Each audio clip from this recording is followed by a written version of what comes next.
Bonjour à tous, chers amis. Et nous sommes à la suite de ce qu'on a vu la semaine dernière.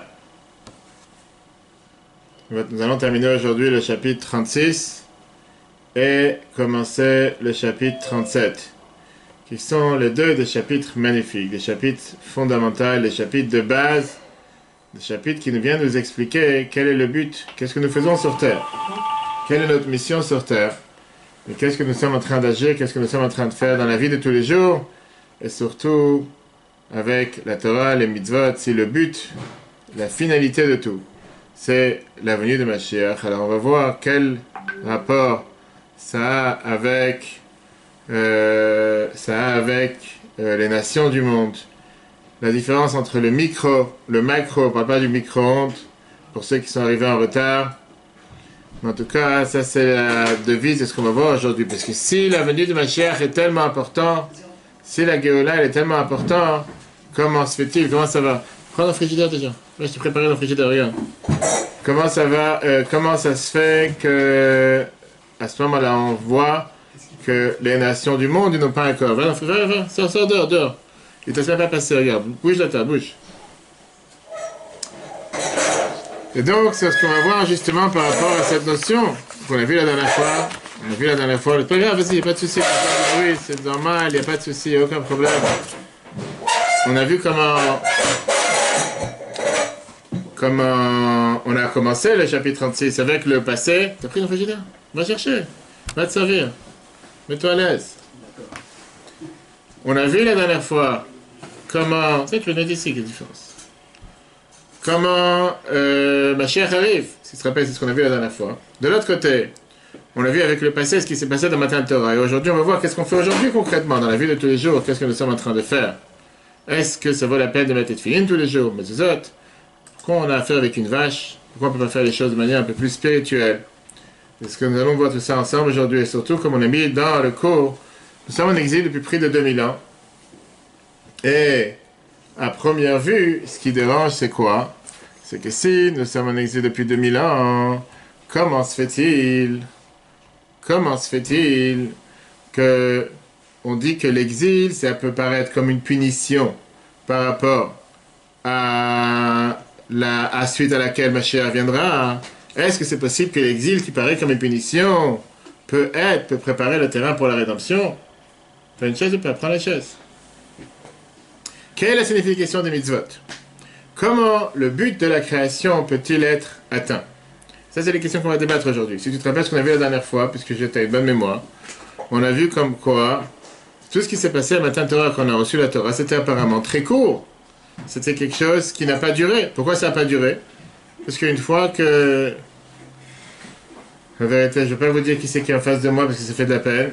Mais il y a des gens qui sont tellement psychosés rien qu'à entendre le gouvernement. Comment tu vas manger avec un masque? Explique-moi. Comment tu peux penser manger avec un masque? Explique-moi. Je ne vais pas dire son nom parce qu'on n'a pas le droit de faire honte à un juif. Et ça fait de la peine. Ça fait vraiment de la peine. Que Dieu aide. On va faire un Michelera pour Refoua Shelema. Pour Gabriel. Arrête. J'ai pas dit ton nom. Il y a beaucoup de Gabriel sur Terre. Ça va, il y a beaucoup de... Personne ne sait c'est qui toi. Rapproche-toi, mets-toi à l'aise. Mets-toi à l'aise. Arrête, comment tu fais? Mais masque et tout ça, comment tu peux commencer à manger avec un masque dans la bouche? Tu vas manger le masque, c'est pas caché, il n'y a pas de cache-croûte sur un masque. Pas... Tiens, donne-lui les deux feuilles, donne-lui. On ne mange pas de masque. Chers amis, on a vu la dernière fois qu'on prend Matan Torah, qu'est-ce qui s'est passé si tu te rappelles? Rien du tout. Matan Torah, on a reçu le don de la Torah et le mont Sinaï, il n'est rien resté. Et ça, c'est le problème. C'est qu'on va voir aujourd'hui. Majeur, pourquoi Dieu il attend de nous? De préparer la Géoula, de préparer la délivrance. Regarde, t'as toutes les bouteilles. T'as une, deux, trois, faut juste pas les boire, c'est tout. T'as 3 différentes alcools.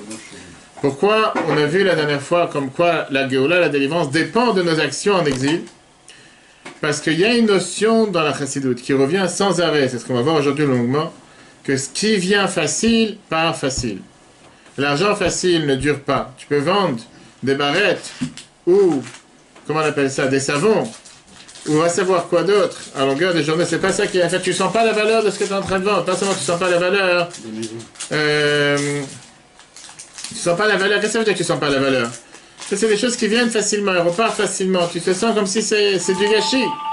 C'est pas important. Décidément, aujourd'hui, il y a beaucoup de gens qui arrivent et qui veulent être présents.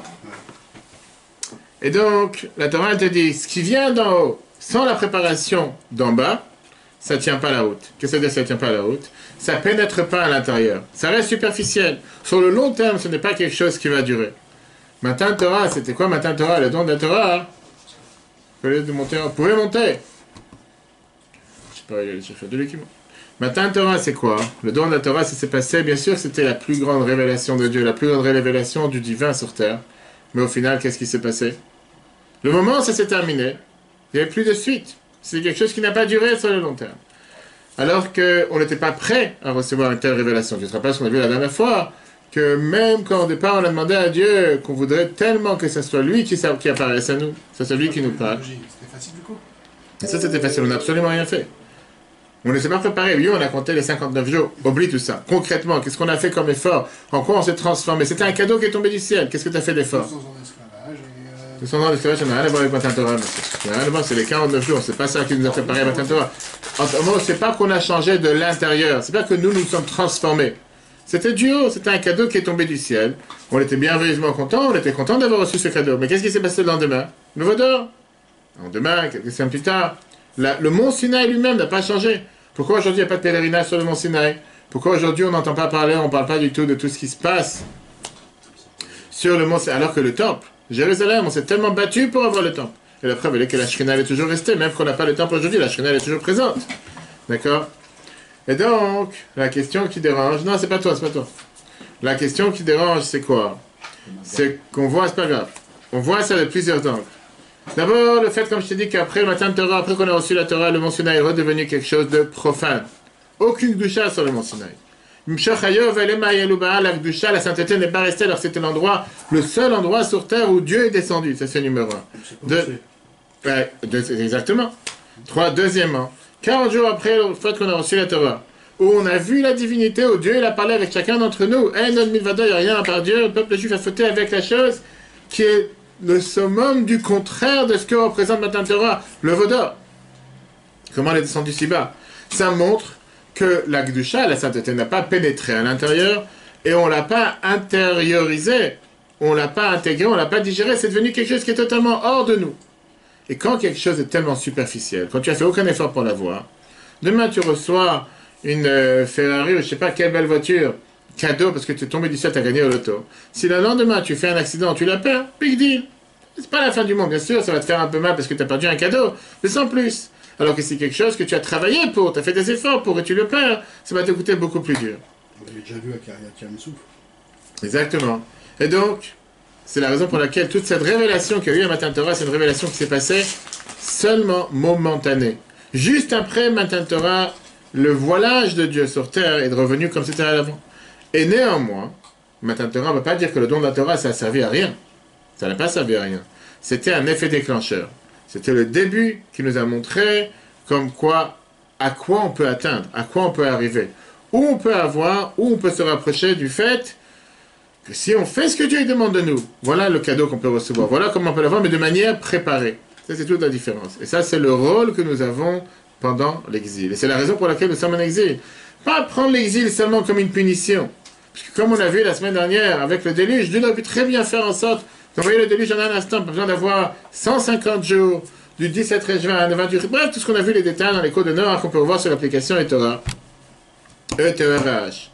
Pourquoi on est en exil? Parce qu'on doit préparer la réception qu'on va recevoir comme Mashiach va venir. Mais là, elle sera différente. Elle sera différente du fait qu'on va l'intégrer, on va la comprendre, on va vivre avec, on va pas mourir avec, comme ça s'est passé Matan Torah, quand on a dû disparaître, par Chanish Matin, on a vu ça la fin du cours de la semaine dernière, chapitre 36, troisième partie. Et là, automatiquement, on sera prêt à la recevoir. C'est comme si je te dis que tu as aujourd'hui quelqu'un qui vient et qui t'offre la plus belle réception. Tu n'as pas fait un effort pour cette réception et il te met 100 000 euros sur la table, les plus beaux gâteaux, les plus beaux repas, la plus belle orchestre, la plus belle salle. Ça ne t'a pas coûté un centime. C'est totalement cadeau. Que tu la perds pas, que c'est des trucs, ça ne sera pas du mal au cœur. Tu vas en profiter, mais c'est pas comme si quelque chose que tu as fait tellement d'efforts. Une fois que tu travailles, tu fais des efforts, et là tu vois le résultat, la récompense, le résultat de tes efforts, c'est là que tu vas te dire, waouh, maintenant ça vaut la peine vraiment, et c'est pas seulement que ça vaut la peine, je comprends les choses pour lesquelles j'ai travaillé, j'ai aspiré, et maintenant je les intègre et ça devient une partie de moi-même. C'est quoi la question? La question c'était est-ce que la Matan Torah, est-ce que l'homme il a changé ou pas? Non. Est-ce que, Non. que la structure nishmatique elle a changé? Pas du tout. Il a changé du fait qu'il a Est-ce qu'il a dit su. qu'il faisait mourir? Non, il a su qu'est-ce qu'il a. Il a su à quoi il peut arriver. Il a compris qu'est-ce qui peut arriver si jamais il fait ce qu'il faut faire. Ce qu'il ne savait pas avant.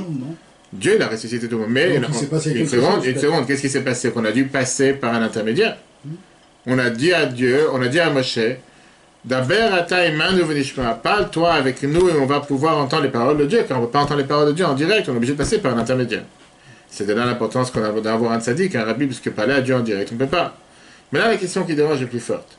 Parce que si jamais tout ça, ça vient nous dire que c'est la finalité de tout, comme on a vu que le but, pourquoi Dieu a créé le monde, c'est pour amener la délivrance, pour amener la Géoula, la finalité pour laquelle Dieu a créé ce monde. Qu'est-ce qui va se passer avec les nations du monde? Est-ce que les nations du monde font partie du jeu, ou ils sont totalement exclus? Est-ce que c'est seulement pour les Juifs? On a vu longuement dans le cours de la semaine dernière qu'on peut revoir sur l'application la Torah avec les 7 lois de Noachim. Comment ça se fait que la Torah nous ordonne à nous d'enseigner aux nations du monde les 7 lois de Noach? Si c'est les 7 lois de Noach, rien à voir avec le peuple juif. Pourquoi ça doit passer à travers le peuple juif? On peut revoir ça sur l'application. Mais on va toucher à ce sujet aujourd'hui. La Géoula, d'abord la délivrance, n'est pas seulement pour les Juifs. La délivrance, c'est une délivrance, la rédemption, c'est une rédemption pour l'humanité tout entière. La Torah elle-même, elle nous dit une chose pareille. Bien sûr que la Torah, elle a été donnée pour les Juifs et pas pour les nations du monde, puisqu'ils l'ont refusé. Dieu est parti la proposer à différentes nations du monde, ils n'ont pas voulu l'accepter. Alors comment cette révélation de la Torah, de sainteté, va avoir un impact sur le monde entier? Viens là, Mourazaket. Et il nous montre à la fin de ce chapitre 36 qu'on voit aujourd'hui plusieurs versets qui nous disent que c'est sûr que l'émanation divine, la révélation de Dieu va commencer par le peuple juif, puisqu'on apprend la Torah et on applique ce qui est écrit dans la Torah. Mais au final, cette révélation sera pour toutes les nations du monde. Tout le monde sera en train de servir Dieu et de s'occuper de la connaissance de Dieu. Tous, Rambam nous dit, Maïmonide, dans la dernière loi de son livre, Yad HaChazaka, qui est un livre de Halachot, comme Rabbi a répété plusieurs fois, V'loyi esek kol haolam, l'occupation du monde entier, il ne dit pas les Juifs, du monde entier, sera la date et Hashem bilvat, de connaître Dieu. Quand il te dit kol haolam, qu'est-ce que ça veut dire le monde entier? Ça parle ici de toutes les nations du monde. Rambam après il explique, le peuple juif seront des grands savants. On va connaître les choses cachées, on va comprendre la connaissance, la compréhension de Dieu, comme la force de l'humain. C'est-à-dire qu'il y aura toujours cette distinction entre les nations du monde et les peuples juifs. On ne parle pas maintenant d'inférieur, supérieur, on parle de travail différent, devoirs différents, niveaux différents. Mais néanmoins, les nations du monde eux-mêmes auront aussi cette passion, cette soif de vouloir connaître, comprendre la divinité et la volonté de Dieu. Et c'est pour ça que Rambam nous écrit, comme on l'a vu longuement dans le cours de jeudi, le rôle qu'on a de publier, de propager, de faire connaître la loi de Noach à toutes les nations du monde. Alors c'est vrai que pendant beaucoup de temps, le peuple juif a évité de le faire, parce qu'il y avait une certaine crainte par rapport aux différentes nations du monde avec qui nous vivions à l'époque. Mais aujourd'hui, on a la possibilité de pouvoir respecter et faire savoir les 7 lois de Noach à tous. Et c'est ce que la Bible avait lancé comme campagne. On a vu longuement dans le cours de la semaine dernière. Je sais que ça a été adopté dans le gouvernement américain. Ça a été adopté dans la Constitution américaine. Le moment of silence, le moment du silence qui est fait dans toutes les écoles laïques américaines. Que dès que les enfants ils arrivent le matin, la première des choses, ils attendent pour 1 minute en méditant qu'il y a un Dieu sur terre, quelqu'un qui a créé le monde, etc. etc. Vient le dernier paragraphe du chapitre 36. Le mot est écrit qu'après qu'on a eu la faute du veau d'or, le monde est reparti en cachette, en confinement. Le monde s'est recaché encore une fois. La divinité n'était plus à l'apparence. Mais ce voilage va disparaître quand Mashiach va venir. Pourquoi? Parce qu'à travers ce qu'on fait pendant qu'on est en exil, le monde se raffine. Et le monde devient de plus en plus prêt pour pouvoir recevoir, percevoir et surtout supporter cette lumière divine, ce qui ne s'est pas passé lors du don de la Torah. Et il continue. Qu'à travers ce dévoilement qu'il y aura pour le peuple juif, il y aura en même temps ce dévoilement pour les nations du monde. Et d'ailleurs, c'est le fameux verset qui est écrit Ve'alchu goyim l'orer, que les nations du monde, ils vont marcher à ta lumière, comme c'est écrit dans Ishaïa, dans Isaïe, le chapitre 40, non, le chapitre 60, verset 3. Après ça, il te dit que les nations du monde, Bet Yaakov, le Chouvenelcha, comme c'est écrit dans Ishaïa, chapitre 2, que ce verset nous parle comme quoi les nations du monde marcheront à la lumière du peuple juif, et que nous, on avancera d'une manière que Venigla Gwad Hashem, que la gloire de Dieu va se dévoiler. Veraou Kol Basar. Shaya, encore une fois, chapitre 40, verset 5. Toute chair va pouvoir voir qui puis Hashem Diber, que c'est la parole de Dieu qui parle. Et on voit encore dans le verset qui est écrit dans Yeshaya, chapitre 2, verset 20, Bayamaou, ce jour-là, Yashlich Adam et Elilé Kaspo, une personne va jeter les dieux de son argent. En deux mots, tout ce qu'ils ont fait comme idolâtrie jusqu'à présent, et au contraire, les gens vont se rattraper sur la croyance et la confiance en Dieu. Et enfin, la fameuse prière de Rosh Hashanah, qu'on a dit il n'y a pas longtemps. La fameuse prière dans laquelle on a demandé à Dieu, que chacun d'entre nous l'a dit, Ashkenaz, Sefarad, Lubavitch, tout versions confondues du Sido, Elokein de Veloké Aveten, on a dit quoi? Melor, Alkol, Olam, Kulo, Birvedecha. On demandait à Dieu de régner sur le monde entier avec ta gloire. Veofa, Badar, Geon, Ozecha. Et apparaît avec ta beauté, ta force. Alkol, Yoshve, Tevel, Artsecha. Sur tous les habitants de ta terre. On voit bien qu'on est all inclusif. On n'est pas exclusif. Il n'y a pas d'exclusivité pour le peuple juif. On est inclusif du fait qu'on demande à Dieu de régner sur la planète tout entière, que toutes les nations du monde reconnaissent qu'il y a un Dieu sur terre et qu'il fasse que Dieu est demain. Regardons dans le texte. Adet Katsayamin. Jusqu'à ce que comme Mashiach va venir, chez As, qu'à ce moment-là, Yizdacher Gashmi Utagou Vaolam, va se raffiner, va se purifier le matériel du corps et du monde. Le Kabel Giloyer Hashem va pouvoir recevoir le dévoilement de la lumière divine. Qu'est-ce que ça veut dire le recevoir? Pas comme ce qui s'est passé au don de la Torah qu'on a vu la semaine dernière, qu'on a disparu de la planète. Par Khanish Patan, on n'a pas pu supporter cette lumière qui était trop forte. Chez Yair, l'Israël qui va éclairer au peuple juif, à l'aider à la Torah par la Torah, chez Nekret Os qui a appelé la force. Ou Militron, Ahara, l'Israël. Et par cette supériorité de lumière qu'il y aura pour le peuple juif. Yagia va éclairer, Choshecha Umad Gamken, même l'obscurité chez les nations du monde. En deux mots, c'est comme si j'allais te dire, du fait que tu mets une grande lampe dans une chambre, tu as la lumière qui sort de la chambre et qui va aussi dans le couloir. Ça va éclairer à travers cette lumière qui va être réceptionnée par le peuple juif. Automatiquement, les nations du monde vont aussi en profiter. Et il te dit tous les versets qu'on vient de voir. Oz, Comme... c'est la Torah. Oz, c'est la Torah, bien sûr. Et Oz, c'est la Torah, c'est qu'exactement la Torah, elle est appelée Oz. C'est écrit, elle est la Torah chez Nikretos, la Torah, elle est appelée la force. Jusqu'à, comme c'est écrit, Valchou Goïm l'horaire, comme on vient de voir dans Ishaïa 60, les nations du monde iront à ta lumière. Uktiv, il t'amène un autre verset, c'est écrit, Bet Yaakov, le Chou Venel Chaber Hashem. La maison de Yaakov ira à la lumière de Dieu. Uktiv, Venigla Gwad Hashem, comme on dit dans la prière tous les jours. Veraou Kol Basar, Yardar, et la nation du monde tout entier, toutes les chairs vont voir que Kipi Hashem Diber, que c'est Dieu qui a parlé. Uktiv Lavo Benikrat Atsuri, Vobesifer Aslaim, Mipne Pachad Hashem, Vadar, ce fameux verset qui dit comme quoi toutes les nations du monde devront jeter leurs idoles, ils vont se séparer de toutes leurs idolâtries, ou Rosh Hashanah, mais comme c'est écrit dans la prière de Rosh Hashanah, Veofa Badar, Geon Uzecha, Kol Yosh Vetevel Atzecha, on demande à Dieu d'apparaître, d'éclairer avec sa gloire et sa beauté sur tous les habitants de cette terre. Regardez cette merveilleuse histoire. Il y avait un juif qui s'appelait Moshe, qu'il avait l'habitude à l'époque en Europe de l'Est de louer une auberge du Paris. Ce Paris, c'était le gouverneur de la ville, du quartier. Une fois, il a invité le gouverneur à la soirée du Seder à table. Et le gouverneur, il était très content. Il mange le soir du Seder, 4 verres de vin, matzot, le pain, un psouki. Il va savoir s'ils avaient du psouki en Europe de l'Est. Il arrive à la fin du Seder. Et qu'est-ce qui se passe? Il entend les Juifs commencer à chanter L'année prochaine, on sera à Jérusalem. Là, le gouverneur, il s'énerve. Il fait, qu'est-ce qui se passe? Tu nous abandonnes? Tu délocalises? Qu'est-ce qu'il y a? T'es pas content des conditions de vie qu'on te donne ici? Tout va bien sur terre. Qu'est-ce que tu vas l'année prochaine à Jérusalem? Et le juif qui explique, qui dit, écoutez, monsieur le gouverneur, on vous aime beaucoup, mais on attend la délivrance. Ça fait 2000 ans qu'on prie pour la délivrance. On va aller un jour à Jérusalem. Alors le gouverneur lui dit, regarde, après la fête, viens me voir. Avant que tu déménages, viens avec moi. Je vais te donner des cadeaux. La fête termine, passe 1 mois, 2 mois, 3 mois, et notre cher Moshe ne va pas voir le gouverneur. Le gouverneur dit, bon, il n'a pas envie de recevoir ses cadeaux, tant pis pour lui, c'est pas grave. L'année prochaine, il est encore une fois invité au soir du Seder. Il s'est dit, je me rappelle ce que j'ai mangé, j'ai passé un bon moment l'année dernière, je vais revenir encore une fois. Et encore une fois, à la fin du Seder, il vient et il lui dit, le Shana, Ba'a, Yerushalayim, on termine le Seder, l'année prochaine à Jérusalem. Notre cher gouverneur, il dit, écoute-moi, l'année dernière, tu as dit la même chose, qu'est-ce qui se passe? Il y avait un confinement, je sais pas, il y avait un virus, il n'y avait pas d'avion, qu'est-ce que tu n'as pas pu voyager, qu'est-ce qui s'est passé? Le tiens, Moshe lui dit, écoutez, oui, l'année dernière, quand je l'ai dit, je croyais vraiment que Moshe allait venir. Malheureusement, il s'est attardé, il est parti à Dubaï, il est venir, je sais pas, aller nous chercher. Mais l'année prochaine, c'est sûr qu'on sera à Jérusalem. Ok, il lui dit, rappelle-toi ce que je t'ai dit. Viens, fais-moi savoir 30 jours avant, et viens me faire savoir avant que tu pars, comme tu sais, d'abord pour le contrat, etc., et surtout pour donner les cadeaux. Et encore une fois, il n'est pas venu. La 3e année, Encore une fois, arrive le Seder. Le cher gouverneur, il passe encore à table. Et là, avant de commencer le Seder, notre cher Moshe dit à Frère Shimon, Frère Benoît, je suis la maître du monde. Tu veux pas nous envoyer le Mashiach? Ok, j'accepte. Tu veux pas qu'il soit là? Qu'est-ce qu'on va faire? Mais c'est honteux par rapport à ce gouverneur. Lui, il y croit. Lui, il attend réellement. Au moins pour lui, délivre-nous. Si tu veux pas nous libérer pour moi, laisse tomber, mais au moins pour lui, fais quelque chose. Ça, c'est le problème qu'on a. C'est qu'on est tellement convaincu que Mashiach va venir, mais il ne faut pas que ça me dérange mon confort. Il ne faut pas que ça me dérange mon bien-être, il ne faut pas que ça dérange la situation dans laquelle je me trouve.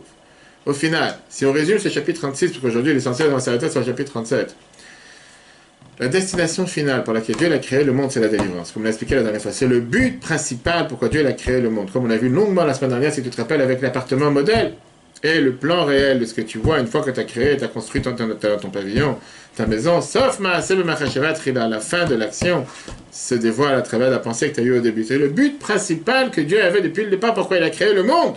C'est pour que la divinité règne sur toute la planète, que quand tu vois un fruit, tu vois à manger. Tu vois la parole de Dieu qui est à l'intérieur. Ça s'est passé à minima. Quand on a reçu la Torah, c'était le début de révélation de Dieu, avec les 10 commandements. Mais quand Mashiach sera là, ça sera plus de manière minimaliste pour certaines personnes qui sont capables de suivre. Ce sera pour le monde entier. Le monde entier va pouvoir voir la parole de Dieu. Alors, qu'est-ce qu'on a vu? Pardon, on a vu comme quoi la Géoula n'est pas juste quelque chose de surplus. Ouais, c'est une bonne croyance. Oui, les Lubavitch, ils n'arrêtent pas le rabbi, il avait l'habitude de dire que les gens l'appellent ou donnent un nom au rabbi qu'il est fou sur Mashiach. Qu'il n'arrête pas de parler. Chaque discours du rabbi, c'était qu'on demandait que Mashiach arrive, etc. Mais c'est le but de la création pour que Dieu nous a créés. Sans la délivrance, sans Mashiach, le monde n'arrive pas à son but pourquoi Dieu l'a créé. Contrairement à ce que les gens ils font peur. L'épidémie, les maladies, les trucs, pour ça qu'il faut Mashiach. Mashiach ne vient pas pour les malheurs sur terre. Il vient pour que... Le Mashiach, c'est d'abord quelque chose de bonheur. Ça vient pour tout le bienfait qu'on a quand Mashiach sera là. Alors, pour ça, on doit d'abord vivre avec Mashiach, vivre avec la délivrance. On doit attendre la venue de Mashiach. On doit l'attendre à chaque instant. Rambam écrit clairement que tout celui qui n'attend pas la venue de Mashiach, ou qui ne croit pas dans sa venue, pas seulement qui renie cette mitzvah de la Torah, mais il renie toute la Torah. Parce que ça, c'est le but de la création du monde. Et on doit comprendre, ce qu'on a vu longuement la semaine dernière, que la situation actuelle, c'est une situation qui n'est pas normale. C'est une situation déréglée. C'est une situation dans laquelle on ne peut pas vivre comme un juif normalement. C'est une situation dans laquelle on ne peut pas faire les mitzvot normalement. Et tout ce qu'on fait aujourd'hui, c'est du vent, ce que la Torah nous dit, par rapport à les mitzvot qu'on va faire comme Mashiach sera là. Parce qu'aujourd'hui, tu fais du semblant. Tu essaies d'imiter. C'est comme un enfant de 3 ans qui essaie de recopier ses parents en mettant les tefilines, mais ce n'est pas la réalité. Donc, c'est pas ce que Dieu attend de nous. Bien sûr qu'on fait fait les mitzvot parce qu'on est dans cette situation. Mais est-ce que Shabbat, on doit se mettre à prier et faire moussaf, ou on aurait dû amener un sacrifice en plus? Est-ce que Kippour, on doit faire la prière toute la journée, ou on devait être au temple avec les grands... Est-ce que le soir de Pessah, c'est le grillade au temple, avec tout ce que ça comportait, ou bien non, on fait le sabbat de Seder, bref, et tous les autres mitzvot, la même chose. Et pour ça, c'est le chapitre 37. Parce que tout ce qu'on vient de parler jusqu'à présent, c'était dans le grand monde. Dans le macro, comme on dit. C'est très bien, le monde il va changer, il n'y aura plus d'épidémie, plus de peste, plus de maladies, plus de jalousie, plus de guerre, comme Rambam nous explique comment Mashiach va venir. Tout sera tellement bien. Et on pourra tous s'asseoir, comprendre la vérité de Dieu, voir dans chaque chose naturelle la providence divine, comment ça exprime Dieu. On va vivre une vie dans laquelle il n'y aura pas notre ego au centre. Et automatiquement, l'autre ne me dérangera pas, il ne va pas me menacer, j'ai pas besoin d'être jaloux, j'ai pas de compétition, pas besoin de faire la guerre. On aura une délivrance globale et une délivrance privée. Et si c'est comme ça la réalité, concrètement ce qu'on voit aujourd'hui dans le début du chapitre 37, comment cette galoute, comment cet exil qui est nommé dans certains livres comme une punition, c'est la raison pourquoi on est en mode déréglé, comment concrètement ça peut être la préparation à la Géoula, à la délivrance. Comment on te dit qu'on va mériter la Géoula, la délivrance, après Kol Ma'aseinu Va'avodatenu Meshazman Agalut, après tout le service de Dieu et tous nos efforts et tous les mitzvot qu'on fait maintenant en exil, c'est ça qui fait venir la Géoula. Comment? Si c'est une punition, ça ne peut pas faire venir la délivrance. La fameuse histoire qui racontait sur un jeune qui est venu voir un grand rabbin, et le rabbin lui a dit, moi et toi on va changer le monde. Il s'est dit, magnifique. Le rabbin il a confiance en moi. Il pense vraiment que j'ai cette grande capacité de pouvoir changer le monde. Mais là le rabbin lui a dit, on parle de ton monde. Pas du grand monde. Combien de lettres? C'est très riche, parce que je parle beaucoup avec des amis shluchim. Combien de lettres que la Bible a écrit avant les fêtes de Rosh Hashanah pour que beaucoup de rabbins sur terre, ils préparent leur discours, parce qu'il faut toujours préparer un discours que tu vas parler en public, et ils parlent sur les problèmes mondiaux. Le Corona, l'Iran, les grands, Dubaï. C'est magnifique. La Bible dit c'est tellement dommage que vous perdez le momentum, vous perdez le moment où vous avez la possibilité d'avoir tellement de juifs qui ne viennent pas à la synagogue toute l'année. Au lieu de parler des problèmes de macro, parler du micro, parler de ce que chacun d'entre nous peut changer en lui-même, de parler maintenant de grandes épidémies, de parler de tous ces accords de paix qui sont faits avec tous ces pays arabes, que Dieu fasse que ça va de plus en plus et de mieux en mieux, où ces problèmes internationaux, ça ne va rien te changer au niveau personnel. Comment toi tu changes, comment toi tu prépares ton petit monde à la Géoula. C'est ce qu'on va voir aujourd'hui. Comment chacun d'entre nous peut mettre en application pas ce vœu divin, cette volonté divine, le but pour lequel Dieu a créé ce monde. Pas juste, ok, c'est beau, oui, bien sûr, on attend, mais cher, il arrive. Alors qu'est-ce que je fais pour ça? Qu'est-ce que tu fais tous les jours pour ça? Comment toi tu vas changer pour ça? Comment tu vas faire en sorte que les choses vont changer? Comment tu vas faire en sorte que ce grand Mashiach, que cette grande délivrance se prépare aussi avec toi, avec tes efforts? Parce que tu n'es pas écarté du monde, tu es dans le monde. Et si Dieu il a créé chacun d'entre nous aujourd'hui, ça veut dire que chacun d'entre nous a notre mission à faire. Pas d'écouter BFM et toutes les autres bêtises à longueur de journée et d'être paniqué depuis 3 jours. Alors oui, confinement, nos confinements, oui, il faut faire, pas faire. Ils vont encore nous confiner, on dirait qu'on est des pions. Maintenant, j'attends les appels depuis hier et ce matin, les gens sont tellement paniqués. Arrête, j'ai d'arrêter d'écouter les nouvelles à longueur de journée. Vie, il y a tellement d'autres choses à faire sur Terre que d'écouter les bêtises à longueur de journée. On va voir ce qu'il va nous dire ce soir. Mashiach, il va parler ce soir à la télévision à 8 heures. Il va te dire, Mashiach arrive, on part en Israël. Qu'est-ce que tu te prends la tête avec tes bêtises à longueur de journée? Fais quelque chose de plus intéressant dans ta vie. Ça, c'est ce qu'on va voir dans ce chapitre 37. Viens, la Torah, elle te dit, tu sais quoi? Arrête de t'occuper de ce qui se passe dans le monde.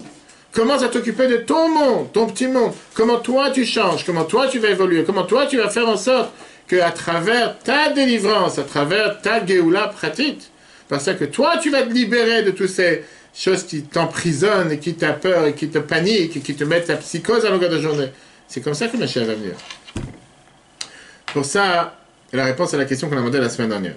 Et la question qu'on a demandé c'était, Dieu il te dit que le but pourquoi il a créé le monde c'est pour avoir, on a vu dans le Midrash Tantruma, dira Betartonim d'avoir une résidence dans ce monde ici-bas.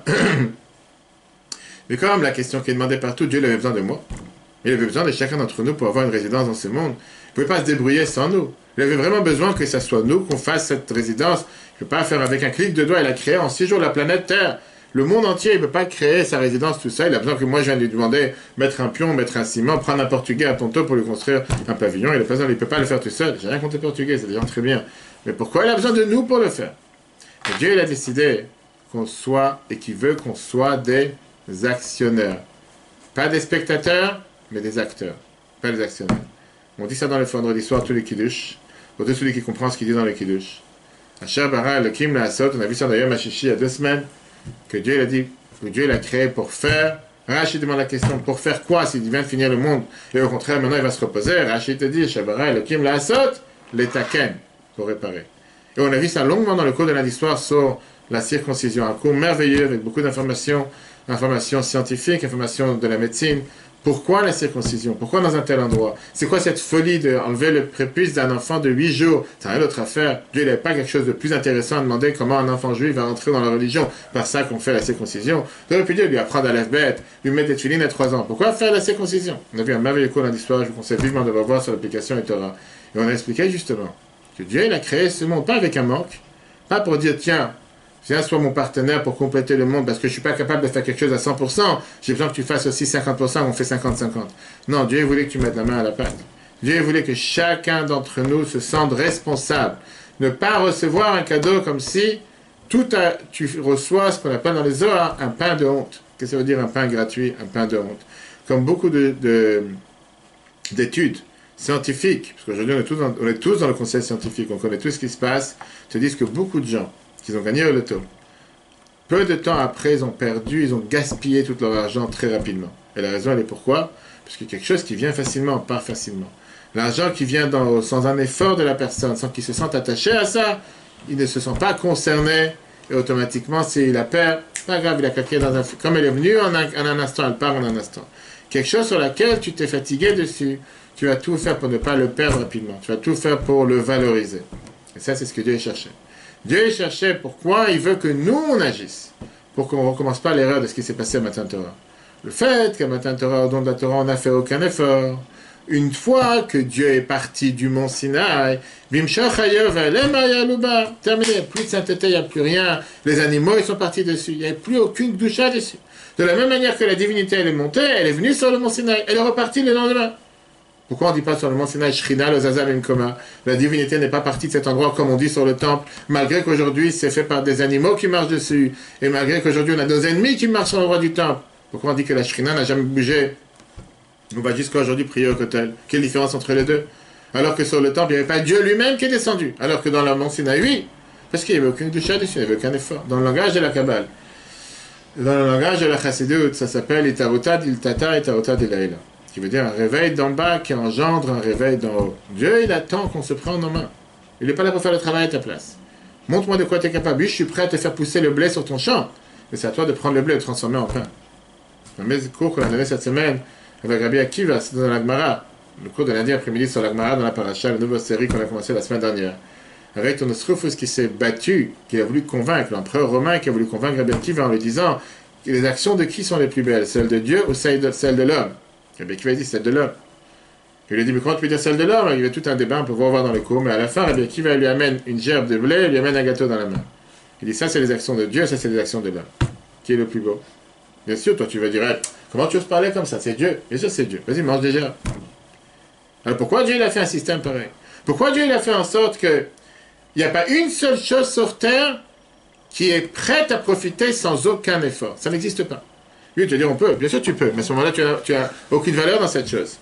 La réalité, elle est parce que Dieu il a mis ce système en place. Il a voulu, comme la Kabbale nous dit, que ce dira Betartanim faire cette résidence dans ce monde d'en bas dépend de nos actions. Bien sûr qu'il aurait pu le faire tout seul. Dieu, il pouvait très bien rester dans les mondes d'en haut, ou même dans les mondes d'en bas, dans un monde qui est tellement bas, qui a l'apparence et contre la volonté de Dieu, qui se comporte contre la volonté de Dieu. Mais même dans ce monde, il y a des parties hautes, des parties basses, il y a des parties spirituelles, des parties matérielles. Même dans les mondes d'en haut, il y a des choses qui ne sont pas attachées avec la volonté de Dieu, et des choses qui peuvent paraître tellement basses qu'on va tout de suite voir. Néanmoins, Dieu, il attend que tu élèves ces choses basses vers la spiritualité. Tu les transformes en spirituel. Regardons comment on compare le monde d'en haut et le monde d'en bas dans les terminologies que nous avons l'habitude de voir. La neshama, l'âme fait partie des mondes d'en haut. Le corps, le monde d'en bas. La kedusha, la sainteté, le monde d'en haut. Les pensées, c'est les mondes d'en haut. Profane, les mondes d'en bas. Spiritualité, les mondes d'en haut. Les actions, les mondes d'en bas. Matériel, c'est les mondes d'en bas, etc.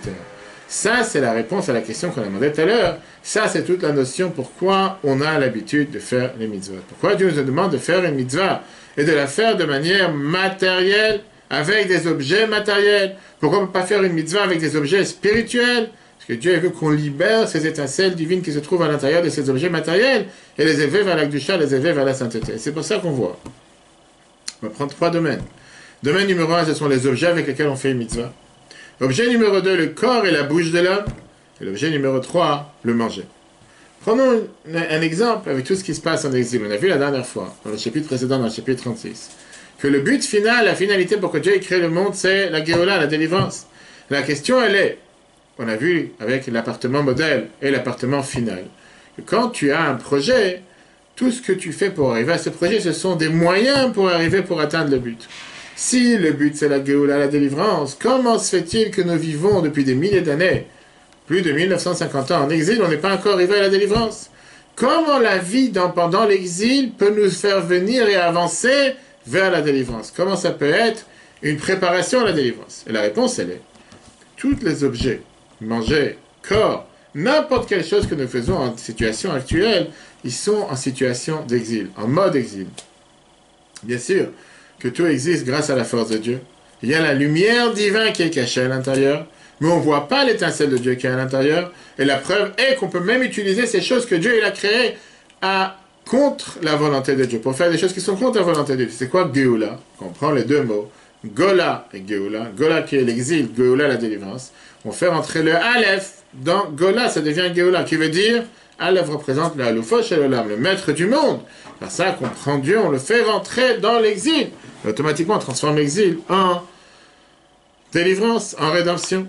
Et ça, c'est ce qui est expliqué dans la Chassidut. C'est pour ça que la Moazakinet explique en te disant que tout ce qui va dépendre, tout ce qui va se passer comme Mashiach va venir, ça dépend de nos actions et dans les mitzvot que nous faisons pendant que nous sommes en exil. Et maintenant, on va comprendre qu'est-ce que c'est écrit dans la Mishnah, que Sram, mitzvah, mitzvah, le salaire du mitzvah, la récompense du mitzvah, c'est la mitzvah elle-même. Le salaire du mitzvah, bien sûr, on te dit que le salaire de tout ce que nous faisons aujourd'hui, c'est la Géoula, la résurrection des morts.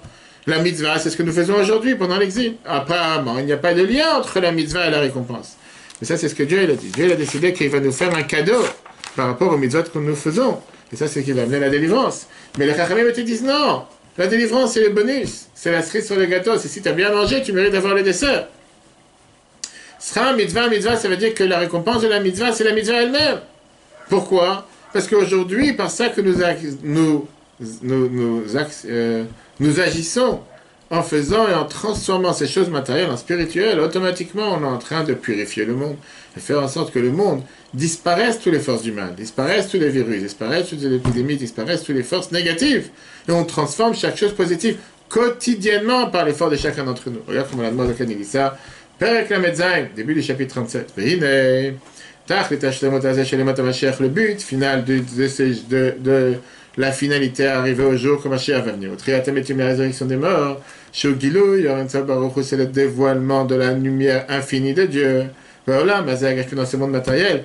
Tout ça, Taloui, Bemaasenu, Vavodatenu, Kozman, Meshach Hagelut. Ça dépend de toutes nos actions que nous faisons pendant que nous sommes en exil. Pourquoi? Qui a Gorem. C'est quoi? C'est que l'intensité sera pas la même? Pas seulement l'intensité, c'est-à-dire que ce sera totalement différent. Non, mais la lumière, on va révéler la lumière entièrement. La lumière, elle existe aujourd'hui, sauf que tu la vois pas. Aujourd'hui, tu vois une bouteille tu vois pas la divinité qui fait vivre cette bouteille. Comme Hachem va venir, tu vas la voir. Alors, quelle est la différence? Gorem sera la mitzvah, parce que ce qui entraîne la récompense de la mitzvah, Hiya mitzvah atma, c'est la mitzvah elle-même, comme c'est écrit dans la Mishnah, dans Pirkei Avot, sera la mitzvah. Tibeasiata, parce qu'en faisant une mitzvah, Mamshich dévoile à Adam, Gilui Arenza Baruch Hu Mimal Alamata, l'homme dévoile la lumière infinie de Dieu de haut en bas. Leitlabesh Begashmut Alamazé, de l'habiller dans le matériel de ce monde. Bedavar, dans une chose, Shayat, Chilat, Tachat, Memshalat, Klipat, Noga, dans une chose qui au départ était sous la gouvernance de Dieu, la Klipat, Noga, on va t'expliquer qui veut dire cette force du mal, mais qui a du bien à l'intérieur qu'on doit dévoiler.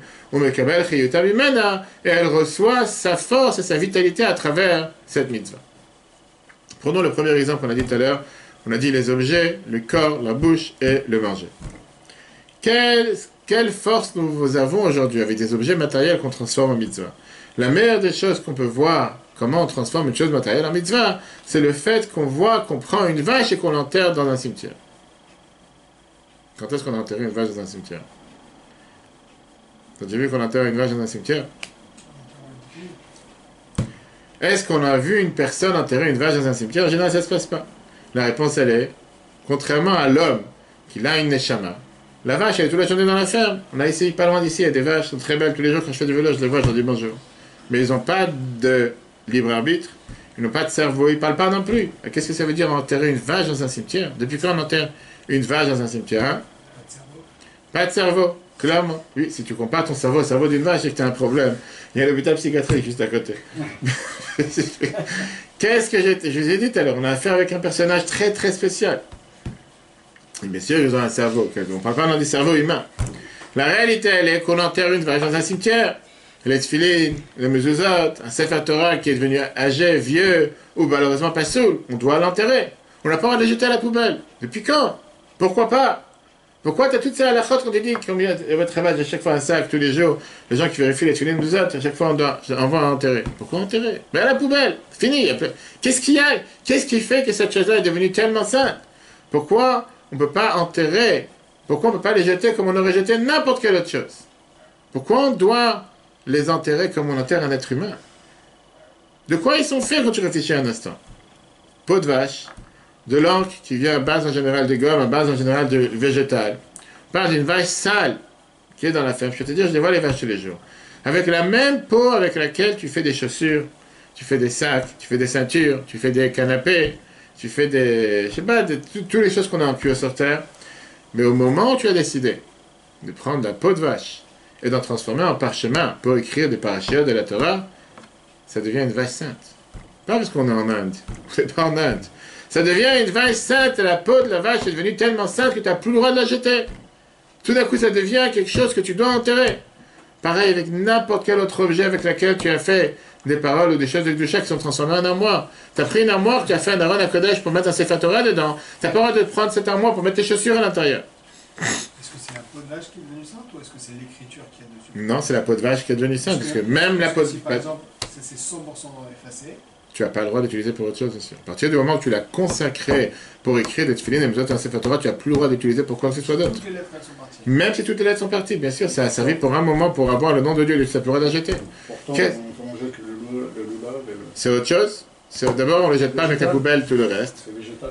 Oui, c'est autre chose. C'est autre chose. On va tout de suite voir pourquoi. Quand on fait une mitzvah avec un objet, automatiquement, il y a la Kedusha qui rentre à l'intérieur. Dans certains cas, comme on l'a dit tout à l'heure, quand tu as le parchemin avec des paroles de Torah, la Kedusha elle est réelle, jusqu'à ce qu'on te dit que ce parchemin doit être enterré. Mais même quand tu n'as pas le devoir d'enterrer, pour répondre à ta question, comme un loulav et toutes les autres choses, parce qu'il n'y a pas le nom de Dieu dedans, c'est seulement quelque chose qui nous a permis de faire une mitzvah et qui n'est pas une mitzvah en soi. C'est une des raisons pourquoi on ne le jette pas dans la poubelle. Certains ont l'habitude de brûler avec le chemet, certains le mettent séparé à côté de la poubelle. On apprend concrètement qu'à travers la mitzvah, tu as quoi? La divinité qui pénètre dans cette mitzvah et qui se révèle à travers cet objet qui était matériel. Tu dévoiles le but principal de cet objet qui était pour révéler la divinité qui était à l'intérieur, par ça que tu l'as élevé de la matière, du monde matériel, vers le monde spirituel. On voit ça de manière extrême avec l'eau de la sota. On a vu ça il y a quelques temps. L'eau de la sota, c'est quoi? On avait l'habitude à l'époque, au temps du temple, que si jamais il y avait une femme qui avait été soupçonnée d'avoir trompé son mari, on devait faire toute cette cérémonie en effaçant le parchemin avec lequel il y avait le nom de Dieu dessus, dans l'eau. Et dans cette eau, elle avait ce qu'on appelle cette ségoula, cette force particulière, ou de bénir une femme qui n'a pas trompé son mari, ou le contraire. Cette eau, tout d'un coup, recevait cette émanation divine, le nom de Dieu, tu as pris de l'encre que tu as effacé dans l'eau, tout d'un coup, cette eau, elle est capable de bénir ou de maudire une personne. Combien de choses on voit dans la Torah qui sont transformées en ségoulottes? La matzah, le manger le plus digestif sur terre, qui est prescrit par tous les docteurs sur terre. Le Zohar te dit que c'est un machal à refoua, on va chercher l'année. Et alors, lui, il a rappelé ça à plusieurs histoires, et plusieurs personnes qui avaient des problèmes de santé, que la matzah, c'est le pain de la guérison, mis à part le fait que c'est le pain de la émouna. L'étrog, on voit en ce moment combien on a l'habitude de prendre un étrog avec lequel on a fait une mitzvah de faire des confitures d'étrog, et que c'est écrit dans les livres que c'est un ségoula pour la fécondité, pour des personnes qui veulent avoir des enfants, des problèmes pour avoir des enfants, etc. Le rabbi donnait des dollars qui se sont transformés comme une merveilleuse histoire que je racontais dans les cours lundi soir, en objet de tzedaka, mais surtout combien ils ont sauvé des personnes qui étaient sur des lits d'hôpital, des gens qui n'avaient pas d'enfants. C'est devenu un objet, une ségoula pour amener la bracha à beaucoup de personnes sur terre. Alors, qu'est-ce qu'il fait ce lundi matin, on avait une bar mitzvah de travail, il y avait quelqu'un qui est venu, il avait un parchemin accroché. Je fais, qu'est-ce que tu fais avec ça? Il m'a dit, Rabbi Nachman, je fais quel rapport? Je n'ai jamais entendu que Rabbi Nachman, il a dit qu'il faut porter un parchemin. J'ai dit, mais deuxièmement, tu vas en toilette avec? Il fait, oui, j'ai pas pensé. Je fais, moi, t'es un extraterrestre. Quel est le but de tourner avec un parchemin sur toi toute la journée? Est-ce que ça, c'est ce qui fait, c'est un objet magique qui fait que ça te protège de quoi que ce soit? Mais c'est l'akdusha que tu mets, l'akdusha que tu mets à l'intérieur qui fait automatiquement que ça change et ça devient quelque chose de kdusha. Alors la question, elle est très très forte. Écoute bien cette question. Si on a le devoir de prendre les objets matériels et les transformer en kdusha, comme une peau de vache, et la transformer en Sefer Torah, Tfilin, Mzuzot et tout le reste, c'est quoi? Si tu vas déjà dans cette voie, va au bout. Prends un porc et fais avec ça un Sefer Torah. Pourquoi pas prendre des objets qui ne sont pas cachers? Pourquoi pas prendre des objets qui sont impurs, des objets interdits? Tu vas les élever vers la sainteté, tu vas dévoiler, eux aussi vivent grâce à la parole de Dieu. On a dit que n'importe quelle chose qui est sur terre vit grâce à la parole de Dieu. Alors quelle différence entre une peau de vache et un pot de porc? Prends une peau de vache, j'ai compris. Tu prends une vache qui était dans la ferme, tu as fait avec ça. Pourquoi tu ne prends pas une peau d'un animal non cachère? Un lézard? Un crocodile? Exactement, j'ai pas la question, est-ce que j'ai le droit d'avoir un canapé avec des couleurs porc? Ou bien j'ai le droit d'avoir quelqu'un m'a demandé il n'y a pas longtemps, une montre avec de la peau de crocodile ou de la peau de lézard, qui coûte très cher. Je sais jamais pourquoi tu dois avoir le malheureux lézard. Qu'est-ce que tu le mets sur ta main? Laisse-le tranquille. Bref, pourquoi pas élever ça dans l'acte du chat? Et la réponse, l'alligator, oui. La réponse, elle est que le but de la mitzvah, il ne faut pas confondre. Le but des mitzvahs, c'est de sanctifier les objets avec lesquels on a fait une mitzvah. Ça veut dire qu'il y a un sens avec l'objet avec lequel on fait une mitzvah. Maintenant, si on aurait dit que l'essentiel, c'est de faire la mitzvah, à ce moment-là, oui, il n'y a aucune différence. Tu peux prendre n'importe quelle chose. Peu importe ce que tu vas prendre, tu vas faire avec ça une mitzvah. Mais puisque la mitzvah, elle est faite pour dévoiler la sainteté, la kedusha qu'il y a dans cet objet, pas chaque objet est apte à faire une mitzvah avec. Certains objets sont aptes et certains objets sont inaptes. Et c'est pour ça qu'on doit trouver les objets qu'on pourra éventuellement faire véhiculer à travers eux cette kedusha, cette sainteté, et l'élever vers sa source. Comme aujourd'hui, tu as ce qu'on appelle les interrupteurs. Alors aujourd'hui, on vit dans un monde que n'importe quel appareil que tu as, c'est l'interrupteur 110-220. Tous ceux qui voyagent beaucoup aux États-Unis, quand j'avais l'habitude dans les années 90, années 80, chaque fois on se prenait la tête, il fallait trouver un adaptateur qui brûlait, qui chauffait, que tu mets une prise, paf, t'as pas mis le bon voltage, ça saute, c'est l'appareil qui a sauté, c'est l'adaptateur qui a commencé à sauter. Aujourd'hui, on vit dans un monde, tout va bien, chaque chose que tu as, c'est 110-220. Tu as juste besoin de changer l'embout, mais tout va bien, il n'y a pas besoin de changer quoi que ce soit. Si c'est quelque chose qui n'est pas apte pour ramener du courant au bon dosage, automatiquement ça saute. Si c'est du plastique et c'est pas du métal, ça va brûler. Exactement la même chose avec les objets. C'est pas parce que je dois élever les étincelles divines qui sont tombées dans les objets matériels que je peux prendre n'importe quelle chose et faire avec ça une mitzvah. Pourquoi prendre une peau de vache? J'ai des porcs en bas de chez moi, je vais prendre une peau de porc, je vais faire avec ça Non! Tu dois prendre un objet que la Torah t'a dit que ça c'est le véhicule par lequel, le moyen par lequel la mitzvah va passer. Et pour comprendre ça, on a vu ça longuement dans les premiers chapitres du Tanya qu'on peut voir sur l'application Torah, le monde se divise en 3 différentes catégories. Il y a le fruit, il y a la peau, et il y a la peau qui est un mangeable. Le fruit, il est mangeable. La peau de pomme, la peau d'olive, la peau de tomate, en général, on mange. Par contre, la peau de noix de coco, la peau d'amande, je n'ai pas encore vu des humains qui sont capables de mâcher des peaux de notre... Il y a certaines peaux que tu peux pas manger. La peau de banane, la même chose. Je n'ai pas encore vu quelqu'un qui a fait des confitures avec des peaux de banane. Par contre, il y a des gens qui font des confitures avec des peaux d'orange, comme la peau d'étrog, etc.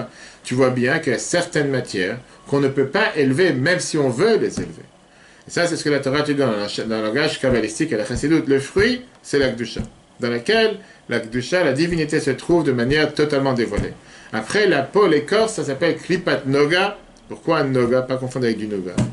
Ça, c'est les choses matérielles, profanes, qui sont permises, dans laquelle la divinité est cachée, mais il y a un potentiel de les élever vers la divinité. Comme on a vu tout à l'heure avec notre peau de vache, notre chère vache, la Torah te permet de les utiliser. Pourquoi tu les utilises? Parce que grâce à ça, tu peux les élever vers la sainteté.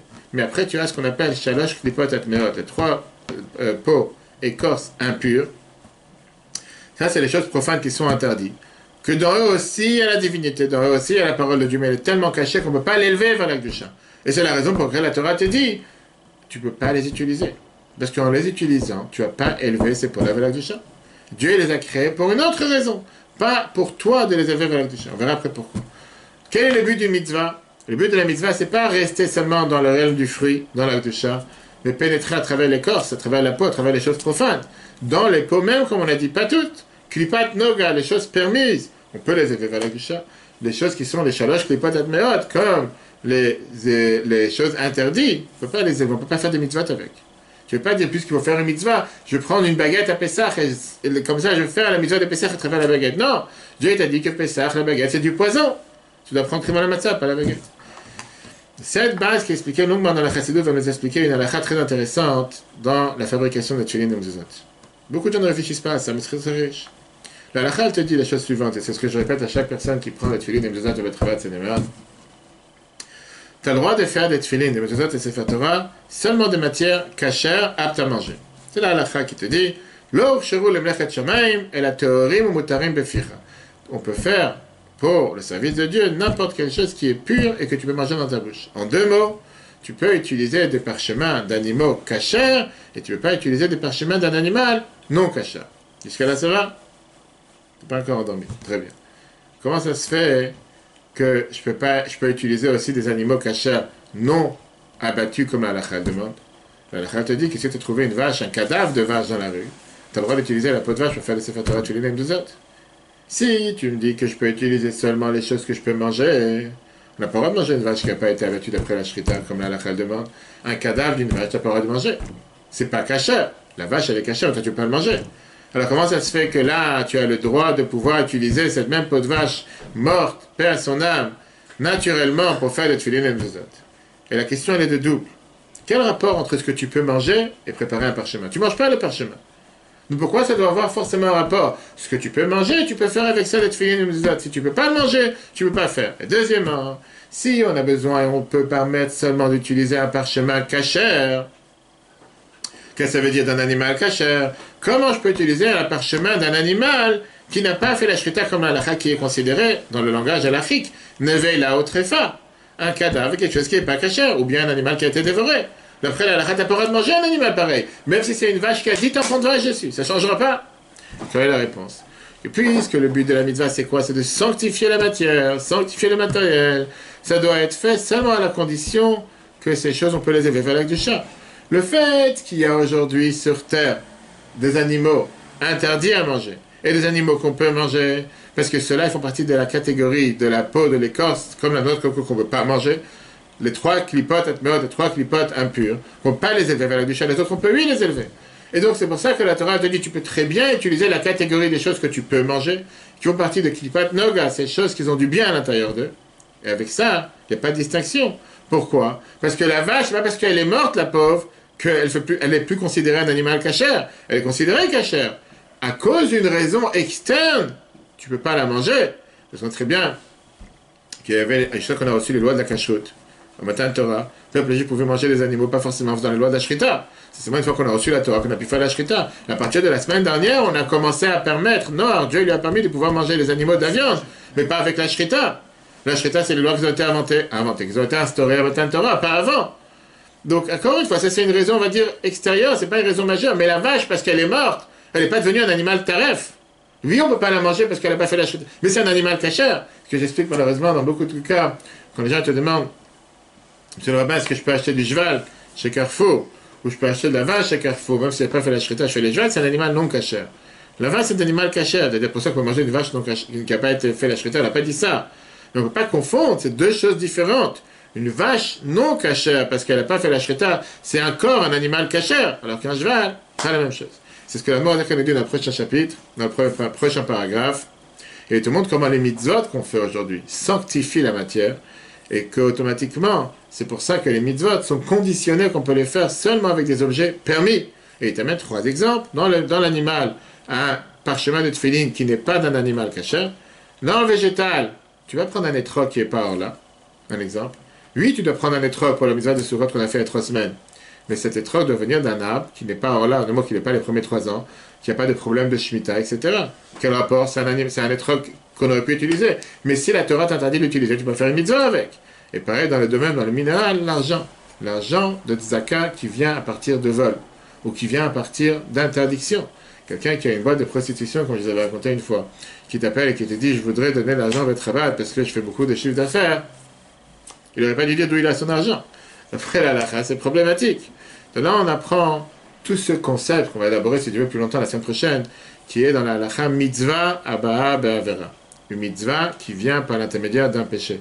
Quand tu fais une mitzvah par un avera, c'est comme le concept qui est écrit dans le mikveh, c'est quelqu'un qui se trempe dans le mikveh avec un sharetz beyado, avec un reptile dans sa main, avec un serpent, qu'automatiquement il est toujours impur, il ne peut pas se purifier. Tu ne peux pas élever cette chose-là vers la gdusha, parce qu'il y a ici quelque chose qui n'est pas apte à ce qu'on appelle la divinité. D'ailleurs, c'est pas pour rien qu'on voit que la halakha te dit, il y a un concept dans la halakha qui s'appelle etnan zona ou mechir kalev. Quelqu'un qui avait l'habitude, qui voulait amener, on voit ça dans la paracha qui t'aide, quelqu'un qui voulait amener un sacrifice au temple, tu n'as pas le droit d'amener la paye que tu aurais donnée à une prostituée, et tu n'as pas le droit d'amener le prix d'un chien pour le temple. Pourquoi? Tu aurais te dit, payer une prostituée, ça s'appelle profanation du mitzvah de Dieu. Comment tu peux prendre la paye d'une prostituée pour l'amener en tant que cadeau au temple? C'est ou l'idolâtrie ou profanation du nom de Dieu. On n'a pas le droit de faire une chose pareille. C'est ce qui est écrit dans les prophètes. Deuxièmement, pareil avec Mechir Kalev. Mechir Kalev, le Chachamim t'explique, c'est que tu as décidé d'échanger un chien en un mouton en un chien, soit avec un achat ou avec un héritage. Quand quelqu'un il a pris un mouton à la place d'un chien, cette interdiction, tu ne peux pas amener la valeur d'un chien au temple. On ne va pas dans tous les détails, mais c'est 2 exemples qui t'expliquent que ce n'est pas parce que la Torah te demande de faire des mitzvot que tu peux faire tout et n'importe quoi. Regardons dans le texte. Comme on l'a dit tout à l'heure, que ça, c'est quoi la dvarim athéorim, toutes les choses permises ou mutarim, chez Naasim, qu'on peut faire avec un mitzvot maasiot, les mitzvot concrètes, que God. Klaf, un tefillin mezuzah, le parchemin des tefillin et des mezuzot de Sefer Torah, ou comme Amar, Rabbeinu Zichronam Livracha, comme les Chachamim nous ont dit. Lo urshar limlechet shamayim. On n'a pas permis, on n'a pas cachérisé pour faire ce que Dieu demande, pour faire une mitzvah. Et la théorim ou mutarim beficha, comme on l'a vu tout à l'heure. Seulement les choses qui sont pures et que tu peux manger. Les choses que tu ne peux pas manger, ils ne sont pas cachées. C'est la Gemara Shabbat, page 28a. V'chein etrog she'enor là, pareil avec un etrog qui n'est pas or là, ça veut dire qu'il ne fait pas partie des 3 premières années depuis qu'il a grandi sur l'arbre. Pourquoi? Parce que chez Orla, Michelash qui peut-être meilleur, parce que la Orla fait partie des 3 écorces impures, les gambres totales, Shalem Ali Alolam, qu'on ne peut pas du tout les élever.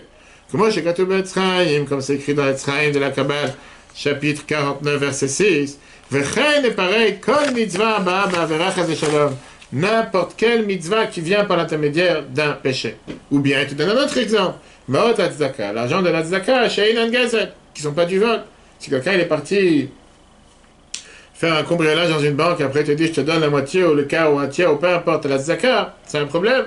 Farcha, mais maintenant, chez Mekayem, maintenant que tu as accompli les mitzvot, la mitzvah de Dieu et sa volonté, pas à travers les mitzvot, quand tu prends cette peau de vache et tu fais avec ça un sefer Torah, tefillin et mezuzot, la divinité, la vitalité, pardon, oh là, elle monte, au mitbatel, elle s'efface, venichlal, elle s'inclut. Dans Dieu qui est infini, que ça c'est la volonté de Dieu, qui est habillé dans eux, mais parce qu'il n'y a pas du tout là-bas de voilage, pour pouvoir cacher la volonté de Dieu. Une fois on a raconté de ce Tzedek qu'on a donné à son grand-père, l'Admour Azaken, le premier rabbi de Chabad, l'auteur du Tanya, une boîte de tabac. Shmek tabac, on faisait à l'époque les gens. L'Admour Azaken il a dit, je comprends pas, il y a un membre dans le corps qui n'a pas de plaisir ou de désir, c'est le nez. Puisque c'est par lesquels on respire, c'est seulement pour l'âme, pas pour le corps. Et ça, même, on va aussi l'engloutir avec un plaisir matériel. Donc, il a cassé le couvercle de la boîte de tabac. Et comme c'était l'inox, ou effet miroir, il a dit, je vais utiliser ce couvercle pour pouvoir voir pour les tefillin, si les tefillin, ils sont droits sur les trompes. Quand le Tzedek, il a entendu ça, il a dit, c'est impossible. Il y a un détail qui ne va pas dans cette histoire. C'est impossible que mon grand-père, l'Admour Azaken, a cassé le couvercle.